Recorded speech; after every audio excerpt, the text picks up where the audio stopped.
MH green বায়োলজিতে তোমাদের স্বাগতম। আজকে আমি শুরু করব ক্রোমোজোমের সম্পর্কে আইডিয়া, যেটা হচ্ছে basic idea of chromosome. Chromosome সম্পর্কে একটা প্রাথমিক ধারণা। এর পরে পরে আরো কিছু ক্লাস ক্রোমোজোম তৈরি করব আমি।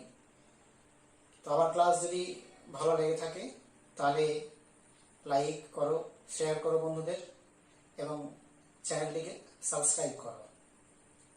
আমার চ্যানেলটি হলো এমএইচ গ্রিন বায়োলজি। তো আজকে যে টপিকসটা আলোচনা করতে চলেছি সেটা হচ্ছে ক্রোমোজোম সম্পর্কে আইডিয়া। ক্রোমোজোমকে আমরা এক এক সময় এক এক রকম নামে জানতে পারবো।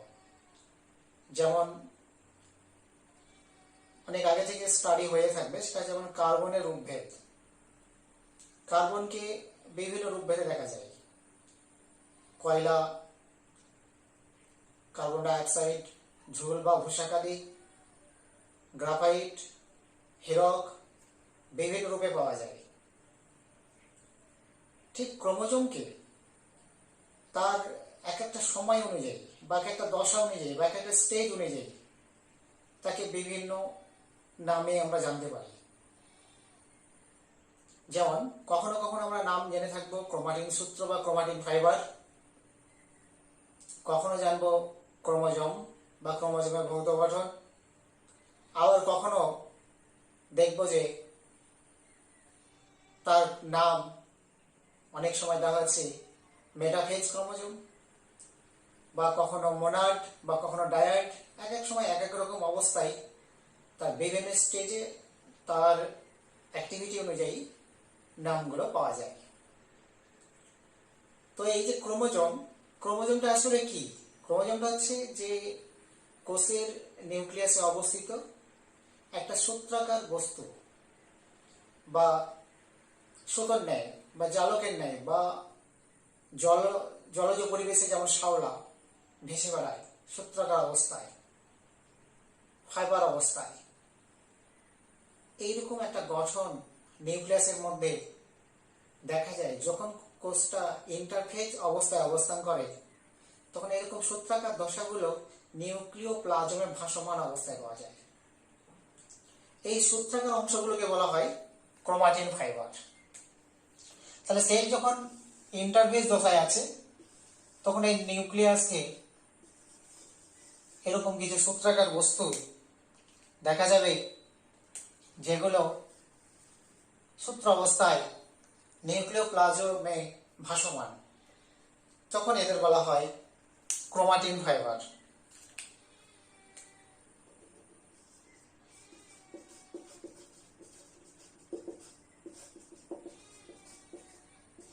Chromatin fibres. এই যে ক্রোমাটিন ফাইবার বা যাকে আমরা ক্রোমোজোম বলছি, এই ক্রোমোজোম হচ্ছে একটা জীবদেহ গঠনের যে প্রতিটি ইউনিট সেল, সেই সেলের নিউক্লিয়াস অবস্থিত একটা একক, যে এককের মধ্যে নির্দিষ্ট জিন থাকে এবং সেই জিনগুলো প্রোটিন সিনথেসিস, এনজাইম সিনথেসিস, বা ডিএনএ থেকে ডিএনএ তৈরি বা আরএনএ থেকে আরএনএ তৈরি, ডিএনএ থেকে আরএনএ তৈরি, এমআরএনএ তৈরি বা টিআরএনএ তৈরি ইত্যাদির মাধ্যমে কোষের মধ্যে একটা জৈবিক সংশ্লেষ, বায়োসিনথেসিস অল টাইম করে থাকে। এবং তার বিনিময়ে একটা কোষ এর গ্রোথ হতে পারে, বা একটা কোষের বিভাজন হতে পারে, বা একটা কোষের প্রয়োজনীয় প্রোটিন সে তৈরি করতে পারে, বা প্রয়োজনীয় এনজাইম বা উৎসেচক তৈরি করতে পারে, বা আরো অন্যান্য যে প্রোডাক্ট। এবং সমগ্র কোষটাকে ওই ক্রোমাটিন ফাইবার বা ক্রোমোজোম অবস্থিত জিন রেগুলেট করে থাকে। এই যে সূত্রাকার ক্রোমাটিন ফাইবার যেটাকে বলছি বা ক্রোমোজোম যেটাকে বলছি, সেটা কোষের একটা স্বাধীন সত্তা, যেটা কোষকে বিভাজন পর্যায়ে নিয়ে যেতে পারবে। একটা কোষ থেকে আরেকটা কোষ বা একাধিক কোষ তৈরিতে সাহায্য করবে, পরপর স্টেপ বাই স্টেপ সেগুলো তৈরি করতে পারবে। এটাই হচ্ছে একটা স্বপ্রজননশীল বস্তু ক্রোমোজোম, যার মধ্যে আছে ডিএনএ। অ্যাকচুয়ালি ডিএনএ হচ্ছে স্বপ্রজননশীল, তার সঙ্গে যে একটা গাঠনিক বা তার একটা স্ট্রাকচারাল যে একটা এটা আছে, মোডটা আছে, সেটাকে ধরুন আমরা ক্রোমোজোম বলছি। এই ক্রোমোজোম যেটা, এই ক্রোমোজোম প্রথম ডাব্লু ফ্লেমিং 1879 খ্রিস্টাব্দে, ডাব্লু ফ্লেমিং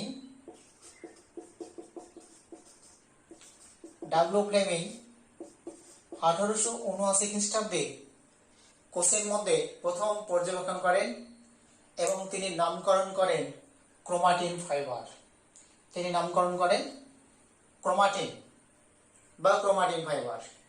পরবর্তীতে ডাব্লিউ ওয়াল্ডেয়ার 1888, পরবর্তীতে ডাব্লিউ ওয়াল্ডেয়ার 1888 খ্রিস্টাব্দে এই যে ক্রোমাটিন ফাইবার তার নামকরণ করেন ক্রোমোজোম। তাহলে ডাব্লিউ ওয়াল্ডেয়ার ক্রোমাটিন ফাইবারের নামকরণ করেন ক্রোমোজোম। কারণ হচ্ছে যে ক্রোমোজোম যে এটা আছে শব্দটা, সেটা গ্রিক শব্দ বা ল্যাটিন শব্দ। ক্রোম শব্দের অর্থ হলো রং, আর সোমা শব্দের অর্থ হলো বডি, অর্থাৎ রং দ্বারা বা স্টেন দ্বারা রঞ্জিত হয় এমন দেহ অংশ তাকে বলা হয় ক্রোমোজোম। এটা গ্রিক শব্দ থেকে এসেছে ক্রোমোজোম। সেটা কে নামকরণ করলেন? ডাব্লিউ ওয়াল্ডেয়ার 1888। এবং তার আগে 79 খ্রিস্টাব্দে 1879 ফ্লেমিং এটা নামকরণ করেছেন ক্রোমাটিন ফাইবার। তো এটা গেল তার একটা ইতিহাস, যে কিভাবে আবিষ্কার হয়েছে বা কিভাবে তার নামকরণ হয়েছে। এবারে আমরা জানবো যে ক্রোমোজোমের টাইপ। ক্রোমোজোম সাধারণত দু প্রকারের, একটা হচ্ছে অটোজোম। ক্রোমোজোম হচ্ছে দু প্রকারের, একটা হচ্ছে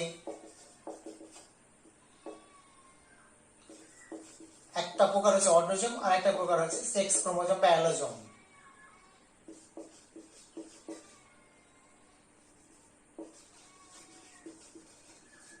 সেক্স ক্রোমোজোম বা অ্যালোজোম।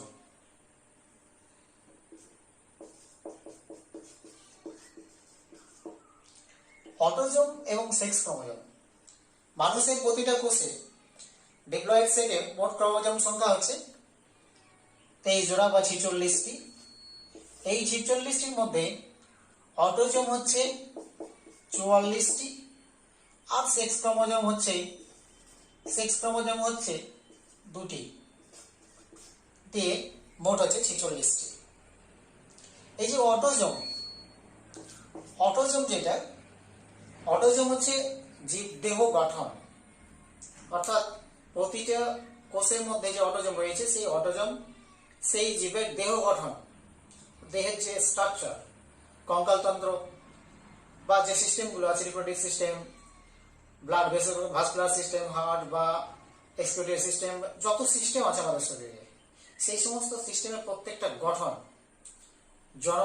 জনন অঙ্গের যে বিভিন্ন গঠন, সমস্ত কিছু গঠন অর্থাৎ দেহ গঠন, এক কথা হচ্ছে দেহ গঠন, সেটা করে থাকে অটোজোম। সেক্স ক্রোমোজোম যেটা আছে, মানুষের ক্ষেত্রে দু ধরনের সেক্স ক্রোমোজোম আছে, একটা হচ্ছে এক্স আর একটা হচ্ছে ওয়াই। দু ধরনের সেক্স ক্রোমোজোম আছে, এক্স আর ওয়াই। মহিলাদের ক্ষেত্রে থাকে দুটি সেক্স ক্রোমোজোম, সেটা হচ্ছে এক্স এক্স ফিমেলের ক্ষেত্রে, আর মেলের ক্ষেত্রে থাকে এক্স ওয়াই। তো এই এক্স এক্স দুটো সেক্স ক্রোমোজোম ফিমেলের ক্ষেত্রে, আর এক্স ওয়াই হচ্ছে মেলের ক্ষেত্রে সেক্স ক্রোমোজোম। এখানে বিশেষ করে পুরুষদের ক্ষেত্রে ওয়াই ক্রোমোজোম যেটা, ওয়াই ক্রোমোজোমটা পুরুষদের লিঙ্গ নির্ধারণ, অর্থাৎ যে মেল হবে, পুরুষ হবে, সেই মেল নির্ধারণটা করে থাকে ওয়াই ক্রোমোজোম। আর দুটো এক্স ক্রোমোজোম যখন একসঙ্গে থাকে তখন সেটা ফিমেল বৈশিষ্ট্যের দিকে নিয়ে যায়, অর্থাৎ ফিমেল রিপ্রোডাক্টিভ সিস্টেমের জন্য যে সমস্ত গঠনগুলো প্রয়োজন সেই ধরনের লিঙ্গ নির্ধারণ করে থাকে, সেটা হচ্ছে এক্স এক্স। আর এক্স ওয়াই এর মধ্যে এক্সটা এক্ষেত্রে কার্যকারিতা কম থাকে, অর্থাৎ এখানে রিসেসিভ হিসেবে কাজ করে এক্স এর ক্রোমোজোম গুলো, কারণ এক্স ক্রোমোজোম পাশাপাশি দুটো যখন থাকবে তখন তারা সেক্ষেত্রে অ্যালিল গুলো কাজ করবে। আর নচেত এখানে যেহেতু ওয়াই ক্রোমোজোম, ওয়াই হচ্ছে এক্স এর সাপেক্ষে একটা হেটেরো ক্রোমোজোম, অর্থাৎ একটু ভিন্ন ধর্মে, ভিন্ন হওয়ার জন্য হেটেরোজোম, যার কারণে এখানে এক্স ক্রোমোজোমের যে জিনগুলো আছে সেগুলো রিসেসিভ অবস্থায় থেকে যায়, এগুলো প্রকাশ করার সুযোগ পায় না। এখানে ওয়াই ক্রোমোজোমটা প্রকাশ পায়, এবং ওয়াই ক্রোমোজোমের মধ্যে টিডিএফ যে অঞ্চল আছে সেখানে SRY জিন, যেটা মেল নির্ধারণটা সাহায্য করে। তাহলে এখানে ক্রোমোজোম সম্পর্কে আমাদের আইডিয়াটা হয়ে গেল। এইবারে আমরা জানবো যে ক্রোমোজোমের যে গঠন, সেই গঠন সম্পর্কে কিছুটা আইডিয়া। এবারে আমরা জানবো যে ফিজিক্যাল স্ট্রাকচার বা এক্সটার্নাল স্ট্রাকচার অফ ক্রোমোজোম বা ক্রোমোজোমের ভৌত গঠন। সেই ক্রোমোজোমের ভৌত গঠন যখন আমরা দেখবো তখন সেখানে কিছু গঠন সম্পর্কে আমরা আইডিয়া নেব। সেটা হচ্ছে ক্রোমাটিড, ক্রোমোনিমাটা, chromonema, chromomere, centromere, kinetochore, constriction বা খাঁজ, স্যাটেলাইট এবং টেলোমিয়ার। এইগুলো সম্পর্কে আমরা আইডিয়া নেব। সেই আইডিয়াগুলো কি? ফার্স্ট টাইম জানবো আমরা ক্রোমাটিড কি, তারপরে জানবো ক্রোমোনিমাটা বা ক্রোমোমিয়ার বা ক্রোমোনিমা, এই সম্পর্কে আইডিয়া পাবো। যখন একটা কোষ ইন্টারফেস দশায় অবস্থান করে তখন তার বাহু বরাবর যে সূক্ষ্ম তন্তুর মতো গঠন দেখা যায়, এখানে যে লাল কালারে যে আমি সূক্ষ্ম তন্তুর যে গঠন দেখানো হয়েছে এখানে দেখিয়েছি, এইগুলোকে বলা হয় ক্রোমোনিমাটা। ক্রোমোজোম যখন কি হচ্ছে ইন্টারফেস দশায় অবস্থান করছে, অর্থাৎ ক্রোমোজোম যখন কোষ রেস্ট অবস্থায় আছে, একটা কোষ যখন এরকম রেস্ট অবস্থায় আছে এবং তার মধ্যে ক্রোমোজোমগুলো যখন সূত্রাকার অবস্থায় আছে, অর্থাৎ ক্রোমাটিন ফাইবার অবস্থায় যখন আছে, তখন সেই ক্রোমোজোমের দৈর্ঘ্য বরাবর সেন্ট্রোমিয়ার সংযুক্ত অবস্থায় থাকাকালীন দুটো সূক্ষ্ম তন্তু বা সুতোর মতো গঠন দেখা যাবে। এদের বলা হবে ক্রোমোনিমাটা। ক্রোমোনিমাটা হচ্ছে প্লুরাল নাম্বার, অর্থাৎ বহুবচন। বহুবচনে বলা হবে ক্রোমোনিমাটা। আর যখন কোনো একটা সূক্ষ্ম তন্তুকে বোঝাবো তখন তাকে বলবো ক্রোমোনিমা। একটা সূক্ষ্ম তন্তুকে যখন বোঝাচ্ছি দৈর্ঘ্য বরাবর তখন হচ্ছে ক্রোমোনিমা। এটা হচ্ছে সিঙ্গুলার নাম্বার, এক বচনে হচ্ছে ক্রোমোনিমা আর বহু বচন হচ্ছে ক্রোমোনিমাটা। প্রকৃতপক্ষে এই যে ক্রোমোনিমাটা বা ক্রোমোনিমা বলছি, এটাই হচ্ছে ক্রোমাটিড। এটাকে কখন আমরা বলবো ক্রোমাটিড? এখনো বলতে পারবো, ইন্টারফেস দশাতেও একে আমরা ক্রোমাটিড বলতে পারবো, কোনো অসুবিধা নেই। কিন্তু এটাকে মেটাফেজ দশায় যখন ক্রোমোজোমটাকে দেখবো তখন ক্রোমাটিড গুলো খুব সুস্পষ্ট হয়ে যাবে। সেন্ট্রোমিয়ার থেকে ক্রোমাটিড দ্বয় অর্থাৎ সিস্টার ক্রোমাটিড, এই দুটোকে বলা হবে সিস্টার ক্রোমাটিড। এই সিস্টার ক্রোমাটিড দ্বয় মেটাফেজ দশাতে খুব সুন্দরভাবে পৃথক থাকবে। কিন্তু যখন কোষটা ইন্টারফেস দশাতে আছে, G1S G2 যখন অবস্থায় আছে, তখন এই সূক্ষ্ম তন্তুগুলো খুবই ঘনিষ্ঠভাবে থাকে, যেটা বোঝাই যায় না বাইরে থেকে। এখানে ছবিতে কাছাকাছি দেখানো গেলেও আরো বেশি কম্প্যাক্ট থাকে, যেমন নিচের অংশটা আমি দেখিয়েছি, এরকম কম্প্যাক্ট থাকে, যার জন্য এটা বোঝা যায় না। সেই সময় ওই সূক্ষ্ম তন্তুগুলোকে, অর্থাৎ ইন্টারফেস দশায় সূক্ষ্ম তন্তুগুলোকে আমরা বলছি ক্রোমোনিমাটা। আর একটাকে যখন বোঝাবো বা একটা বোঝানোর অর্থ বলবো তখন সেটা হচ্ছে ক্রোমোনিমা। এগুলোই ক্রোমাটিড, কিন্তু মেটাফেজ দশায় এগুলো সুস্পষ্ট হয়ে যায়। মেটাফেজ দশায় এগুলো সুস্পষ্ট হয়ে যায়।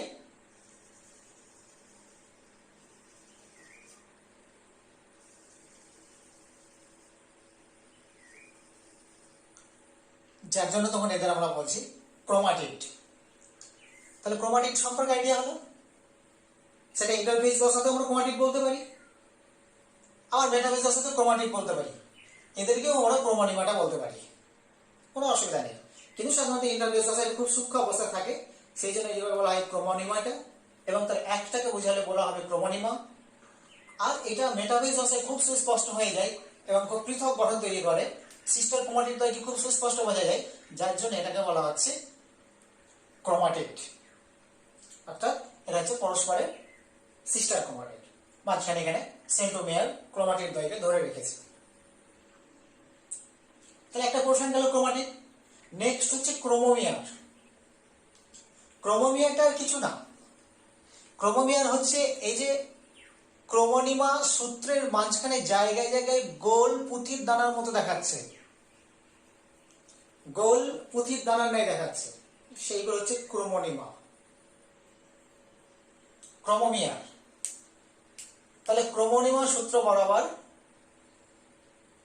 যে ছোট ছোট গোল্ড বিডস বা পুঁথির মতো, মালাতে যেমন পুঁথি থাকে সেরকম পুঁথির মতো যে অংশগুলো দেখাচ্ছে সেইগুলোকে বলা হচ্ছে ক্রোমোমিয়ার। এই ক্রোমোমিয়ার সম্পর্কে আমি একটু পরে আলোচনায় আসছি। এখানে একটা গঠন বলতে গিয়ে আমি ক্রোমোমিয়ারটা দেখাবো।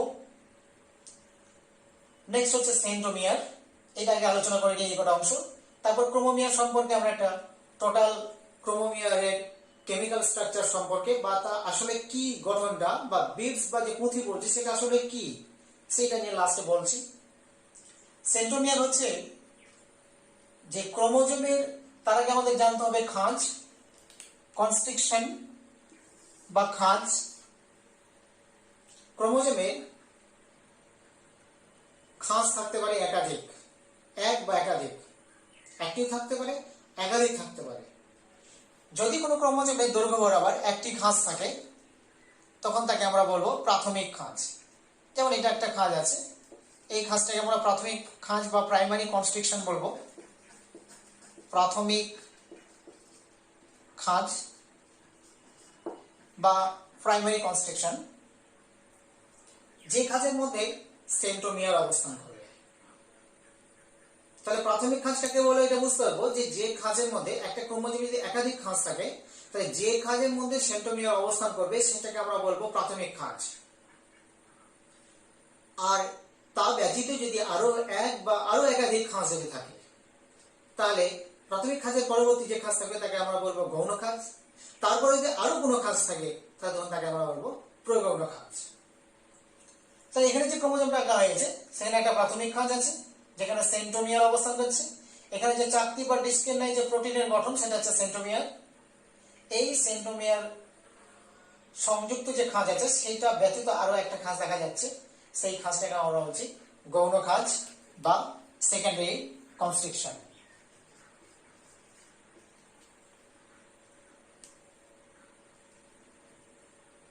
তাহলে যদি কাউকে জিজ্ঞাসা করা হয় যে ক্রোমোজোমের কোন খাঁজটাকে প্রাথমিক খাঁজ বলবে আর কোনটাকে গৌণ খাঁজ বলবে, তাহলে অবশ্যই এই ধারণাটা আমাদের মধ্যে থাকবে যে যে খাঁজের মধ্যে সেন্ট্রোমিয়ার অবস্থান করবে সেটা হবে প্রাথমিক খাঁজ, সেটা ব্যতীত যে খাঁজ থাকবে সেটা হবে গৌণ খাঁজ। তাই এখানে আমরা একটা গৌণ খাঁজ দেখতে পাচ্ছি। গৌণ খাঁজ সৃষ্টি হওয়ার জন্য ক্রোমোজোমের শেষ প্রান্তটা একটা ফোলা বাল্বের ন্যায় হয়ে গেছে, ফোলা বাল্বের ন্যায়। আগে যেমন নাইট্রোজেন বাল্বগুলো ইউজ হতো, সেই নাইট্রোজেন বাল্বগুলোর মধ্যে কি ছিল না এরকম ফিলামেন্ট ছিল। নাইট্রোজেন বাল্বগুলোর মধ্যে একটা গঠন ছিল, সেই গঠনের মধ্যে এখানে হোল্ডার ছিল, এখান থেকে গিয়ে এরকম ফিলামেন্ট ছিল, এরকম ছিল। তো এইরকম বাল্বের ন্যায় এই গঠনে আছে। দেখো এখানে ক্রোমোনিমেটার যে সূক্ষ্ম তন্তুগুলো অনেকটা ফিলামেন্টের মতো দেখাচ্ছে এবং এটা ফোলা বাল্বের মতো। বা এখনকার যে এলইডি বাল্ব নিয়ে যদি আমরা আলোচনা করি তাহলে এলইডি বাল্বের ক্ষেত্রেও এরকমই গঠন দেখা যাবে, যদিও এলইডি বাল্বের মধ্যে এরকম কোনো ফিলামেন্ট নেই। এলইডি বাল্বের মধ্যে কি আছে, এলইডি লাইট আছে, সেটা একটা বাল্বের সমাহার তৈরি করেছে। কিন্তু আরো কিছুদিন মাঝখানে আগে বাঁকা বাঁকা কিছু লাইট পাওয়া যেত যেগুলোকে বলা হয় সিএফএল লাইট। তো সিএফএল লাইট গুলো কেমন ছিল, সিএফএল লাইট গুলো ছিল এরকম বাঁকা, এরকম বাঁকা ছিল। এই গঠনটাও আমরা আনতে পারি যেখানে আমরা ক্রোমোজোমের একটা ভৌত গঠন এরকম দেখছি, একটা বাহ্যিক কিছু গঠন আছে। অ্যাকচুয়ালি ক্রোমোজোমের মধ্যে কোনো বাহ্যিক গঠন নেই, ক্রোমোজোমের মধ্যে কোনো বাহ্যিক গঠন নেই। ক্রোমোজোমটাকে আমরা যদি ফোল্ডিং অবস্থায় দেখি, এটা ইন্টারফেস দশার ক্রোমোজোম দেখিয়েছি যে এই চিত্রটা যেটা আমি এখানে হালকা এঁকেছিলাম, এরকম একটা সূত্রাকার গঠন, সেই গঠনটাকে এখানে দেখানো হয়েছে, একটু ব্রডকাস্ট বড় করে দেখানো হয়েছে।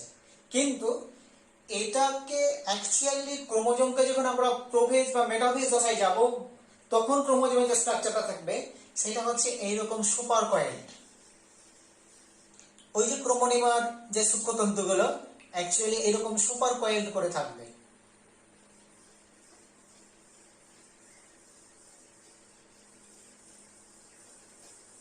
ঠিক এইটা। এইবার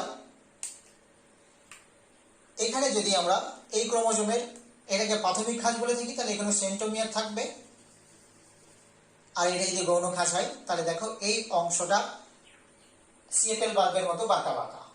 তাহলে যখনই আমরা যে সময়ই আলোচনা করব একটা বাল্বের স্ট্রাকচার দেখাবে। আগে যখন নাইট্রোজেন বাল্ব ছিল সেটা এরকম ফিলামেন্ট হিসেবে ধরা হয়েছে, তারপরে মাঝখানে যখন সিএফএল বাল্ব তখন এই গঠনটা দেখানো হয়েছে, আর যদি এলইডি বাল্ব বলি তাহলে এরকম গঠন। এই যে গৌণ খাঁজের পরবর্তী যে ফলা অংশ, এই ফলা অংশটাকে বলা হয় স্যাটেলাইট।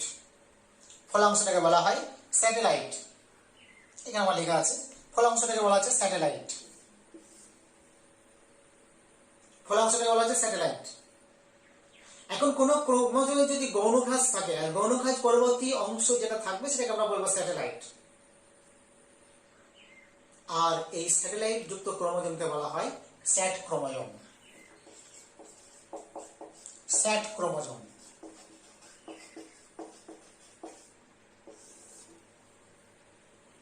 অর্থাৎ যে সমস্ত ক্রোমোজোমের গৌণ খাঁজ আছে তাদেরই স্যাটেলাইট আছে, আর তাদেরই আমরা বলবো স্যাট ক্রোমোজোম। তাহলে যে সমস্ত ক্রোমোজোমের গৌণ খাঁজ আছে সেই সমস্ত ক্রোমোজোমের স্যাটেলাইট থাকবে, আর আমরা তাদেরই বলবো স্যাট ক্রোমোজোম। স্যাটের ফুল ফর্মটা হচ্ছে সাইন অ্যাসিড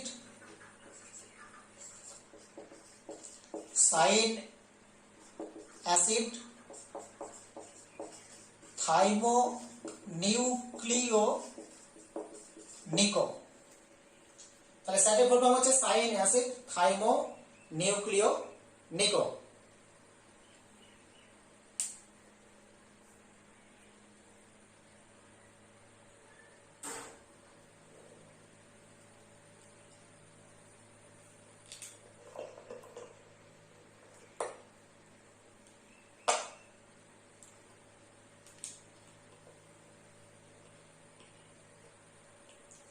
তাহলে স্যাটের ফুল ফর্ম পেলাম সাইন অ্যাসিড থাইমোনিউক্লিওনিকো।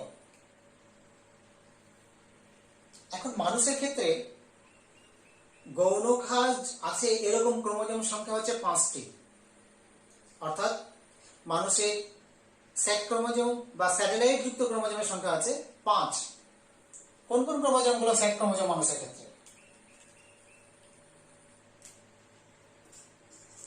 13 নম্বর, 14 নম্বর, 15 নম্বর, আর হচ্ছে 21 নম্বর আর 22 নম্বর। এটা একটা সেট। 13, 14 নম্বর, 15 এই তিনটে মিলে একটা সেট, আর 21, 22 মিলে একটা সেট। এই দুটো সেট যে ক্রোমোজোম আছে তাদের গৌণ খাঁজ আছে, এবং সেই গৌণ খাঁজ যুক্ত ক্রোমোজোমকে আমরা বলবো স্যাট ক্রোমোজোম। মানুষের ক্রোমোজোম হচ্ছে স্যাট ক্রোমোজোম হচ্ছে 13, 14, 15, 21 এবং 22। তাহলে আমার স্যাট বা স্যাটেলাইট সম্পর্কে আইডিয়া এলো। এবার গৌণ খাঁজ অঞ্চলে নিউক্লিয় ওলাস অবস্থান করবে। গৌণ খাঁজ অঞ্চলে কোষের নিউক্লিয় ওলাস অবস্থান করবে গৌণ খাঁজে। এই গৌণ খাঁজ অঞ্চলে নিউক্লিয় ওলাস এবং এখানে যে ক্রোমোজোমের বা ডিএনএর মধ্যে যে জিন আছে সেই সম্পর্কিত টোটাল অঞ্চলটাকে বলা হয় নর। এই অঞ্চলটাকে বলা হচ্ছে নর অঞ্চল। নরের ফুল ফর্ম হচ্ছে নিউক্লিয় ওলার বা নিউক্লিয়ার অর্গানাইজার রিজিয়ন। তাহলে নরের ফুল ফর্ম হচ্ছে নিউক্লিয়ার বা নিউক্লিয় ওলার অর্গানাইজার রিজিয়ন।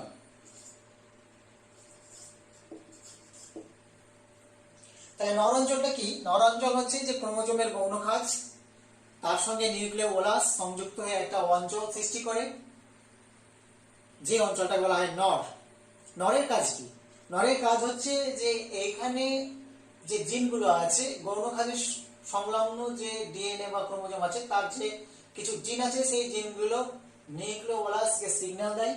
সেই সিগন্যাল পেয়ে নিউক্লিয় ওলাস আর আরএনএ অর্থাৎ রাইবোজোমাল আরএনএ তৈরি করে। সেই রাইবোজোমাল আরএনএ নিউক্লিওলাস থেকে সৃষ্টি হয়ে নিউক্লিয়াসের প্লাজমাতে আসে, নিউক্লিওপ্লাজম থেকে তখন নিউক্লিয় পোরের মাধ্যম দিয়ে কোষের সাইটোপ্লাজমে চলে আসে। কোষের সাইটোপ্লাজমে এসে এস প্রোটিন অর্থাৎ স্মল প্রোটিন অথবা লার্জ প্রোটিনের সঙ্গে যুক্ত হয়ে রাইবোজোমে যে দুটো সাব ইউনিট, একটা স্মল ইউনিট আর একটা লার্জ ইউনিট, সেগুলো তৈরি করে।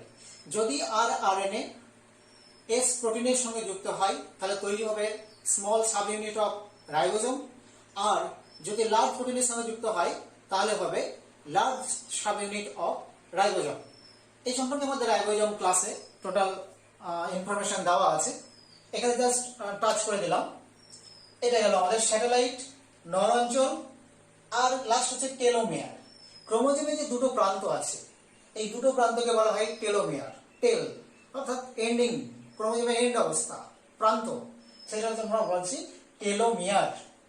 এই টেলোমিয়ার প্রান্তে টেলোমারেজ উৎসেচক থাকে, যেটা ক্রোমোজোমের মানে যে লাস্ট অংশ সেটা নির্ধারণ করতে সাহায্য করে বা সেটার পর ক্রোমোজোমকে আর বর্ধিত হতে দেয় না, সেটা হচ্ছে টেলোমারেজ এনজাইম থাকে এই দুই টেলোমিয়ার প্রান্তে।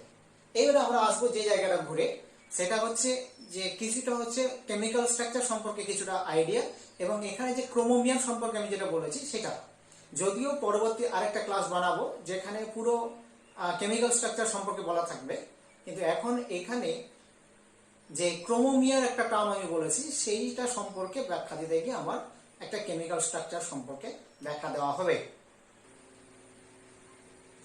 তো আমরা যেটা আলোচনা করার কথা ছিল সেটা হচ্ছে যে ক্রোমোনিমা বরাবর যে ছোট ছোট পুঁথির দানার মতো অংশ দেখা যায় সেগুলোকে বলা হয় ক্রোমোমিয়ার। সেই ক্রোমোমিয়ার সম্পর্কে একটা আইডিয়া, যদি এটা একটা পুঁথির মালা ধরি তাহলে যে পুঁথি বা বিডস এগুলো হচ্ছে ক্রোমোমিয়ার। আর মেটাফেজ দশার একটা ক্রোমোজোম ঠিক এরকম স্ট্রাকচার, যেটাকে সলিনয়েড স্ট্রাকচার বলা হয়, বা কুণ্ডলী। ক্রোমোজোমে আবার কুণ্ডলী অনুযায়ী দুটো ভাগ আছে, যদি কুণ্ডলী খুব ঘন হয় তাহলে প্লেকটোনমিক কয়েল, আর যদি কুণ্ডলী হালকা হয় অর্থাৎ খুব ঘন না হয় তাহলে সেটা প্যারানমিক কুণ্ডলী। তো এখানে এটা প্লেকটোনমিক একটা super coiled chromosome, metaphase chromosome, সেটার আমরা ক্রোমোজোমের পাক খুলে একটা স্ট্রাকচারে যেতে চাইছি। তার আগে জানবো যে ক্রোমোজোমটা আসলে কি। ক্রোমোজোম হচ্ছে যে ডিএনএ এবং 5 প্রকারের হিস্টোন প্রোটিন এবং নন হিস্টোন প্রোটিন এবং তার সঙ্গে কিছু আয়ন, ক্যালসিয়াম 2+, ম্যাগনেসিয়াম 2+, আয়রন 2+, এইগুলো সংযুক্ত হয়ে একটা যে কম্প্যাক্ট গঠন তৈরি করে, এই যে একটা কম্প্যাক্ট গঠন, তখন তাকে আমরা বলছি ক্রোমোজোম। তাহলে এই জিনিসটার মধ্যে 3 রকম জিনিস পাচ্ছি, হিস্টোন প্রোটিন পাচ্ছি, নন হিস্টোন প্রোটিন পাচ্ছি, এবং তার সঙ্গে ডিএনএ মেজর প্রোডাক্ট থাকবে, এবং তার সঙ্গে আরএনএও আছে। কারণ ডিএনএ আছে মানে সেখানে ডিএনএ থেকে ডিএনএ তৈরি হবে, বা ডিএনএ থেকে আরএনএ বিভিন্ন প্রোডাক্ট গুলো তৈরি হবে, আরএনএ বা এমআরএনএ বা টিআরএনএ বা আরএনএ, সেগুলো তৈরি হবে।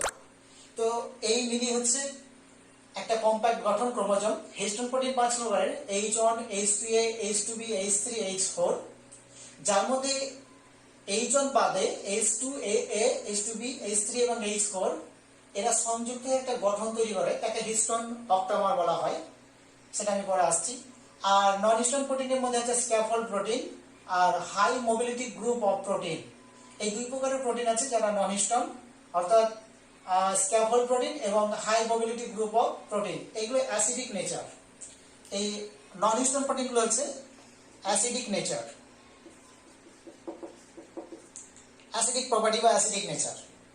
আর হিস্টোন প্রোটিনগুলো হচ্ছে এগুলো হচ্ছে বেসিক নেচার বা বেসিক প্রপার্টি, ক্ষারীয় প্রকৃতির।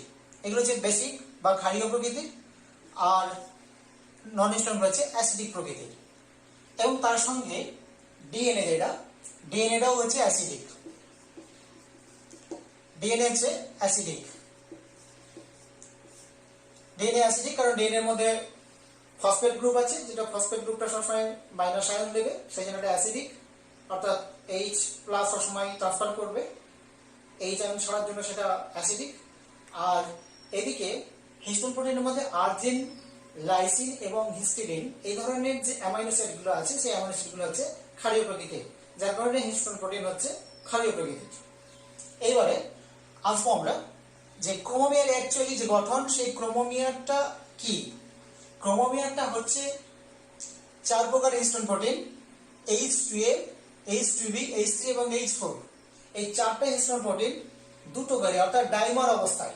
তাহলে চার রকমের হিস্টোন প্রোটিন, প্রত্যেকটা আছে দুটো করে, তাহলে 4 2 8। এটা কি ল্যাটিন ভাষায় বলা হয় অক্টামার। অক্টামার অক্টামার মানে 8। এই যে এখানে একটা H2A আছে, তার পেছনে আরেকটা H2A আছে, এখানে একটা H2B আছে, তার এই পিছন দিকে একটা H2B আছে, H3 তার পিছনে H3 এবং H4 এর পিছনে H4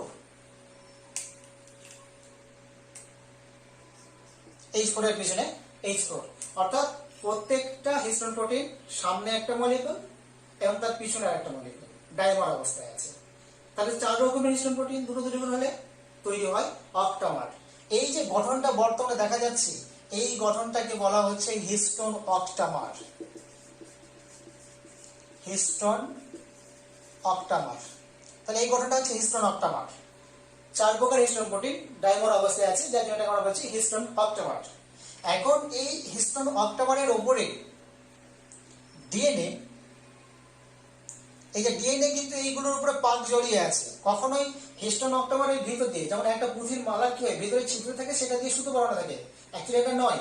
এখানে হিস্টোন অক্টামারের ওপরে ডিএনএ পাক দিয়ে আছে। এটা কেমন বলবো, যেমন জন্ডিসের মালা, জন্ডিসের একটা মালা তৈরি করে কবিরাজরা, সেটা হচ্ছে একটা কাঠির উপরে সুতোকে এইভাবে পাক দিয়ে মালাটা তৈরি করে, আবার একটা কাঠি সেখানে পাক দিয়ে মালাটা তৈরি করে, অর্থাৎ সুতোটা কাঠির উপরে পাক দেওয়া থাকে। কিন্তু এমনি জেনারেল যে মালাগুলো আমরা কিনি বাজারে, সেগুলো ভেতরে ছিদ্র থাকে, সেগুলো সুতো পরানো থাকে। তো এখানে মালাটা হচ্ছে জন্ডিসের মালার মতো, ঠিক আছে। তো হিস্টোন অক্টামারের, অর্থাৎ এখানে যেটাকে আমরা ক্রোমোমিয়ার বলছি বা নিউক্লিওজোম বলবো, সেটার উপরে অ্যাকচুয়ালি হিস্টোন অক্টামারের উপরে ডিএনএ 1/3/4 পাক, মানে প্রায় 2 পাকের কাছাকাছি পাক দিয়ে অবস্থান করবে। এইভাবে ডিএনএ হিস্টোন অক্টামারের উপরে 1 পাক দিল, 1 পাক কমপ্লিট হওয়ার পর আবার যাচ্ছে, এখানে প্রায় 2 পাক হয়ে গেল, যদিও 2 পাক সম্পূর্ণ নয়, কিছুটা কম আছে, সেই জন্য 1/3/4 পাক বলা হচ্ছে। তারপর এইভাবে ঘুরে গিয়ে এই নিচের দিক দিয়ে ঢুকবে, একবার উপর দিক দিয়ে, একবার নিচের দিক দিয়ে, আবার এইভাবে পাক দিয়ে আবার এইভাবে বেরিয়ে যাবে। এখন এটাকে আমরা যদি এই সূত্রাকার জিনিসটা আসলে কি যদি জানতে চাই, তাহলে এটাকে পাক করলে আমরা এরকম ডিএনএ স্ট্রাকচার পাবো।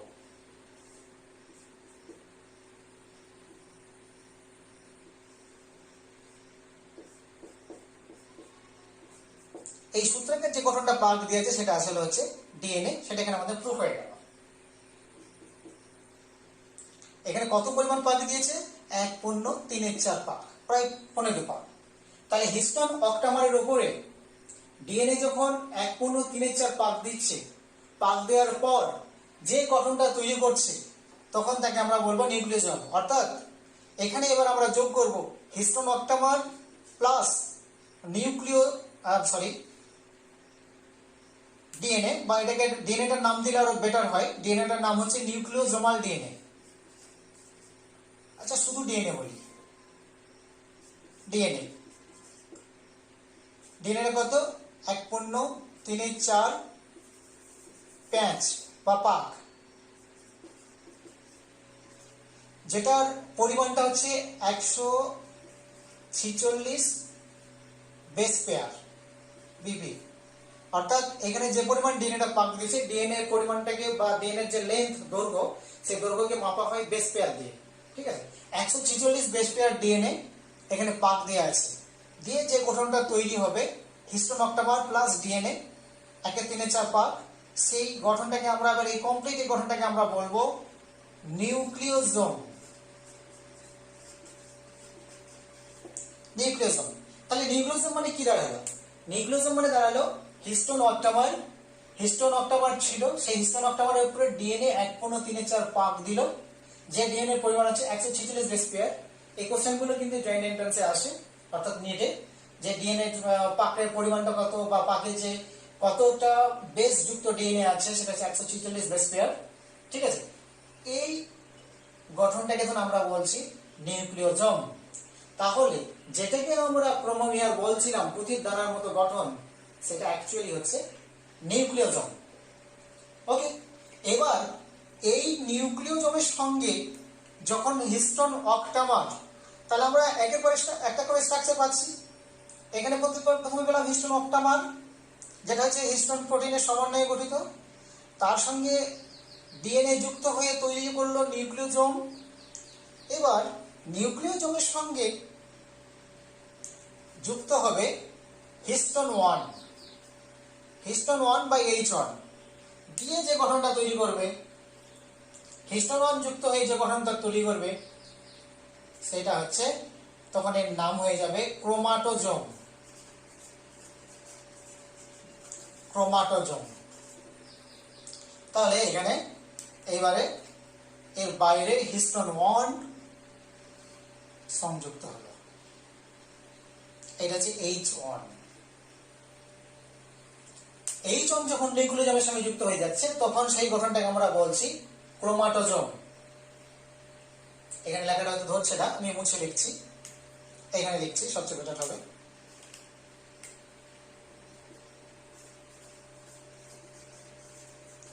ক্রোমাটোজোম।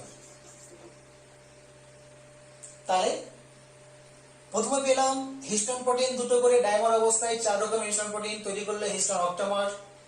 হিস্টোন অক্টামারের সঙ্গে 146 বেস পেয়ার ডিএনএ 1.34 পাক দিয়ে যে গঠন তৈরি করলো তার নাম হচ্ছে নিউক্লিওজোম। নিউক্লিওজোমের সঙ্গে যখন হিস্টোন 1 যোগ হচ্ছে তখন তার নাম হয়ে যাচ্ছে ক্রোমাটোজোম। তাহলে এই সম্পর্কে আইডিয়াটা অবশ্যই হয়েছে। তাহলে এখানে যে ডিএনএ পাক দিয়ে আছে সেই ডিএনএটার নাম কি বলবো? এখানে যে ডিএনএ পাক দিয়ে আছে এই ডিএনএটার নাম বলবো নিউক্লিওজোমাল ডিএনএ, অর্থাৎ নিউক্লিওজোম তৈরি করছে, সেই জন্য এই ডিএনএ এর নাম হচ্ছে নিউক্লিওজোমাল ডিএনএ।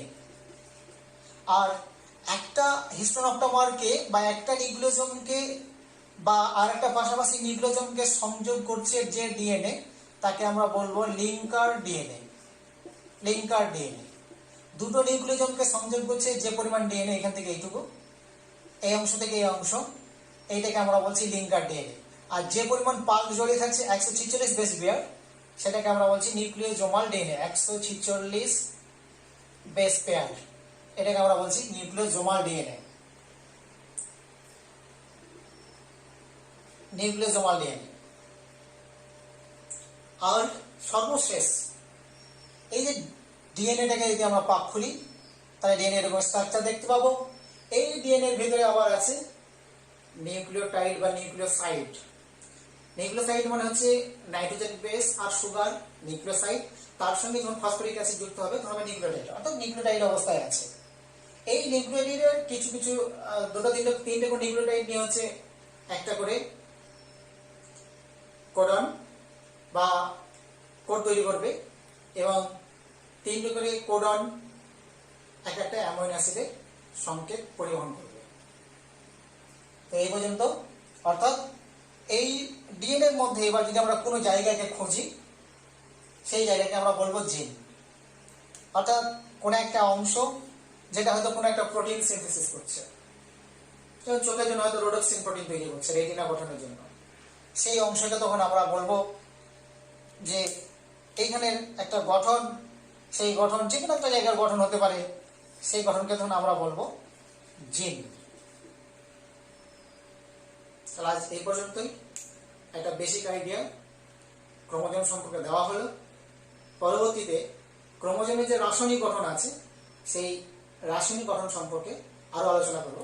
হ্যাঁ, আরেকটা বার ভুলে গেছি, সেটা হচ্ছে সেন্ট্রোমিয়ারের দুই পাশে প্রোটিনের তিনটে স্ট্রাকচার বা তিনটে স্তর, প্রোটিনের পরপর তিনটে স্তর সংযুক্ত একটা চাকতির মতো গঠন তৈরি করবে, তাকে আমরা বলবো কাইনোটোকর। এই কাইনোটোকরের সঙ্গে প্রকৃতপক্ষে ব্রেনতন্তু যুক্ত হয়।